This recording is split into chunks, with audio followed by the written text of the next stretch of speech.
What's going on, everyone? Welcome back to the channel. In this video I'm going to bring you a quick 1-2 day review of my new iPad. This is actually a refurbished iPad I bought directly from Apple. I have it pulled up here in the back.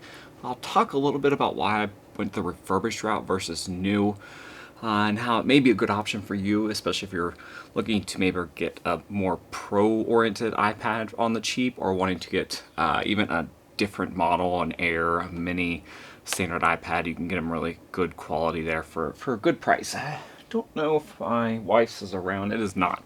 We bought her iPad Air. Actually, I think it's an iPad Mini a long time ago for like $249 from there for about 3 years, about 2-3 years ago. It's been flawless since. So this is the 2018 model. It's actually the first gen, I believe, 11-inch.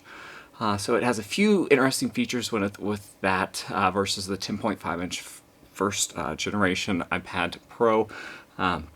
It's $519 an outlet, which is a little expensive for an iPad, but when I wanted to purchase something like this, I wanted it to be a little bit larger than like the Mini, the 8 inches, and the iPad Air is $499 right now, which seems a little high to me considering it doesn't have the ProMotion display, which this does. This has the 120 hertz ProMotion display, and it doesn't have actually, the storage is the same, still 64 gigabytes. This is a 64 gigabyte version, and I'll talk about that also. So when I was shopping for this, I looked at the regular iPad. It doesn't have USB-C charging, so I immediately eliminated that because everything besides my phone is USB-C. And so that one was out. The iPad Air I thought was just too expensive because I would probably jump up and get the higher gigabyte model, even though I got the 64 in this and it's perfectly fine. But even for the 64 gigabyte, it's $499, and this was $19 more, and you get the Pro model. You do not get the A14 chip. This has the A12X, I believe. A12X.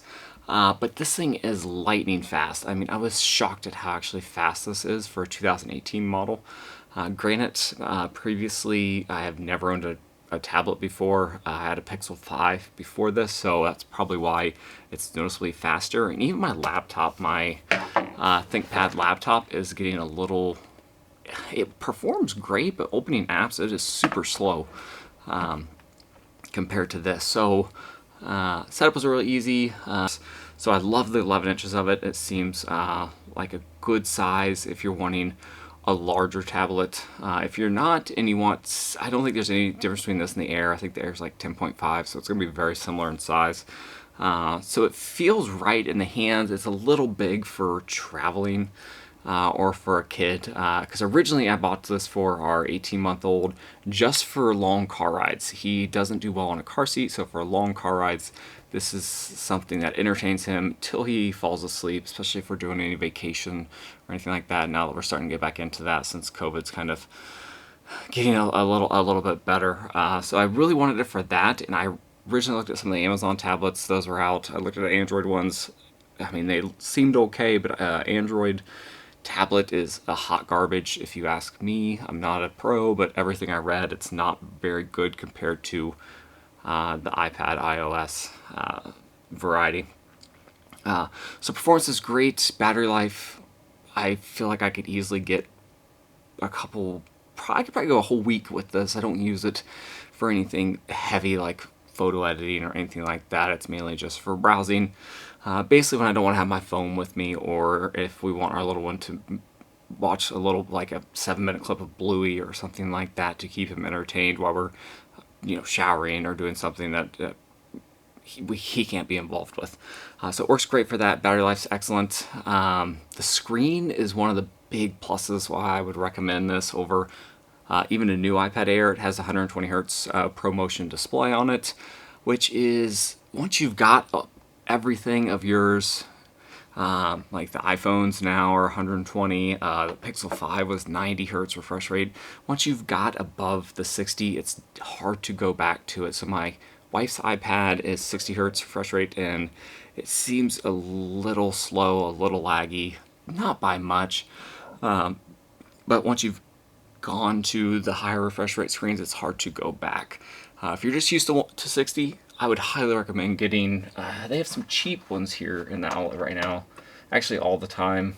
Actually, they're not very cheap. You can get an iPad Air last gen for $419, but they've had some iPad minis, some regular iPads, some older generation iPads Air for $250, $350, which are really good deals if you don't want to spend the full price on it.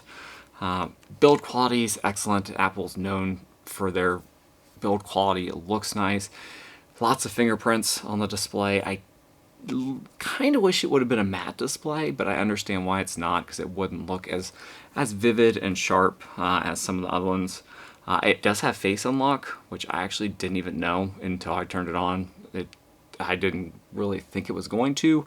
I thought it had the fingerprint reader in the top, but it doesn't seem to. It just seems to have face unlock.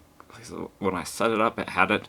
And you don't really can't really tell in the top. I'm guessing just because there's no notch, but everything looks like it's up there. I like the smaller bezels. That's a huge feature to me. Just having those smaller bezels on the actual screen there. Let's see, anything else? I've been playing around with the widgets some. I like them. I don't think they're great. I wish the calendar one, for example, the Google Calendar one, I wish I could make it larger. Maybe there's a way to do it, and I just don't know how to do it, but I wish I could make it a little bit larger, so let's say on the second screen it could cover this whole bottom half there. So that's a little bit, some of the apps aren't quite optimized. If you ask me, I'd want a little more customization for that. And you can't customize these to where you move your icons down to the bottom. Let's say I want to move this. Maybe. You can't move them down here. They just default back to the top, which is a little annoying if you ask me. That's just my opinion, but move. I would like to be able to move a lot of the stuff down on the bottom, because if you're using it like this, just reaching down on the bottom is going to be way easier than having to reach up to the top. But that's really the only two small negatives. It's maybe a little big for some people. For example, some people that I've shown it to and used it before, they thought it was a little too large for them. So that's something to look at. Go to an Apple Store, Best Buy, Micro Center, or anywhere where you can go play around with them at. My Best Buy is really good at that. I've spent a good 15 minutes playing around with the different sizes. Another plus, great sounding audio. These have really, really good speakers, really loud, they're better than my ThinkPad laptop, than my 15-inch laptop. They're, I think, miles above that, which is, a big plus in something this small and tiny. That's one good thing about Apple stuff, is that usually their audio is really good. Anything else? It has USB-C charging. I think I mentioned that already. It's extremely fast, snappy. I think I mentioned that already also. I think it's a steal for $519, and you can buy AppleCare either, at least when I looked at it, it had monthly, yearly, and a 2-year option, so you have plenty of flexibility there if you want to get AppleCare with it. I may do the monthly for a little bit just to see and see how things go from there. Tons of accessories. Accessories are really easy to get for this. That's one thing I ran into. I was looking at the Lenovo M11 or M13 something. That's supposed to be a really good laptop or tablet with good battery life, but I could find no accessories for it. So there's tons of accessories for this, even though it is 3 years old. So that's another plus. So that's it. I haven't had a very long, I'll get a long-term review of it up later. I haven't played around with it all that much, just here and there around the house, and on one long 2-hour trip with our little one, and it worked great. I found a nice cheap mount for it. It's a little big for the car, but I wanted it a little bit bigger for me also. I wanted it to be a dual purpose actual tablet here. So that's it. If you have any comments, questions, leave them below. I will get back to you. Get a more long-term review of this up later. This is more of an unorganized review, but so far I'm really liking it. If you want to find some good deals in the outlet, especially through Apple, comes with 1-year warranty, so basically like buying new, you can get some good stuff there. Have a good rest of the day, weekend, whatever is out there, and I'll see you guys next time.